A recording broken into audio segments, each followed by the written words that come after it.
நம்மளோட பாடி பீஸும் கை பீஸும் கரெக்டாக மேட்ச் ஆகுதான் நம்ம ஒன்று செக் பண்ணிக்கலாம். நம்ம இப்போ கட் பண்ணி வச்ச பின்பாகத்தை எடுத்துக்கோங்க. இங்கே ஷோல்டர் ஜாயினிங்காக 6 இன்ச் மார்க் பண்ணியிருக்கோம் பார்த்தீங்களா, அதை விட்டுட்டு கரெக்டாக இதை வச்சு செக் பண்ணிக்கோங்க. என்ன ஷேப்பில் கை வெட்டியிருக்கீங்களோ எதையுமே இழுக்கக்கூடாது. கரெக்டாக அதே மாதிரி தைக்கும் போது எதையும் இழுக்காமல் தான் தைக்கணும். இப்போது நமக்கு கரெக்டாக மேட்ச் ஆகுது.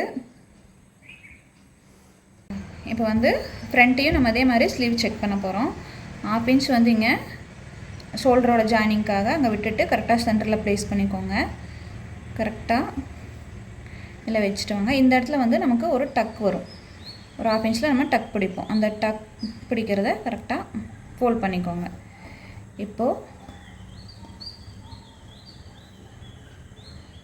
செக் பண்ணி கொண்டு வாங்க. இப்போ நமக்கு கரெக்டாக கிடைக்கும். ஷோல்டர்லேருந்து நமக்கு இது கரெக்டாக மேட்ச் ஆகுது. அப்போ நம்ம ஸ்டிச் பண்ணும்போது கரெக்டாக இழுக்காமல் ஸ்டிச் பண்ணோம் அப்படின்னா நமக்கு கரெக்டாக கிடைக்கும்.